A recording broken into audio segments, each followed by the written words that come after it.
Cet exposé, il était basé sur un récit d'intervention qui raconte une situation de malaise vécue dans un hôpital. Et le sujet proposé aux participants de la conférence, c'est d'essayer à partir de cette expérience de comprendre ce qu'on peut en dégager comme enseignement à l'échelle de l'hôpital, voire même à l'échelle des services publics.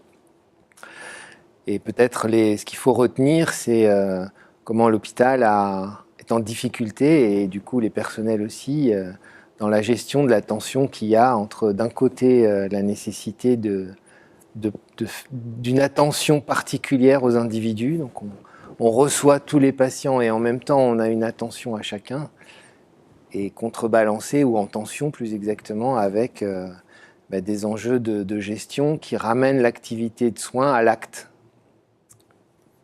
Ça, c'est la première idée. Et la deuxième idée, c'est d'acter que vraisemblablement les perspectives de progrès ou de progression sur ce registre-là, elles portent à la fois sur la possibilité de se parler entre professionnels des situations qu'on rencontre au quotidien, mais aussi d'ouvrir cet échange aux patients et puis au territoire, parce que, en l'occurrence, l'hôpital est souvent inscrit dans un territoire et prend aussi en charge tout un tas de difficultés propres au territoire. Voilà. Et puis pour finir, peut-être faire le constat ensemble des enseignements qu'on peut dégager de cette intervention sur les questions qui agitent le service public en général, et du coup son extrapolation au-delà de l'hôpital. La question vraisemblablement se pose pour l'éducation nationale, pour les questions de transport, enfin bref, pour l'ensemble des services publics.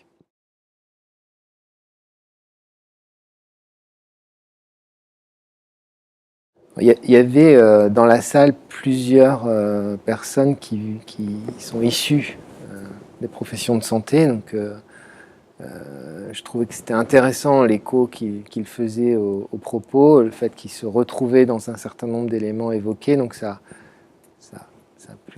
conforte plutôt dans notre analyse. C'est un premier point. Peut-être le deuxième point, c'est la réflexion qui est menée à l'échelle plus politique de cette question. C'est-à-dire, à travers les questions, on voit comment les difficultés que rencontre l'hôpital ne sont pas des difficultés de l'hôpital, ce sont des difficultés plus larges qui invitent à une réflexion qui embarque les citoyens sur, par exemple, la réflexion autour de qu'est-ce que c'est que la santé, et du coup, qu'est-ce qu'on peut attendre des professionnels de la santé sur un territoire, qu'il s'agisse de l'hôpital, mais aussi des médecins de ville, des professionnels de la santé en ville, etc.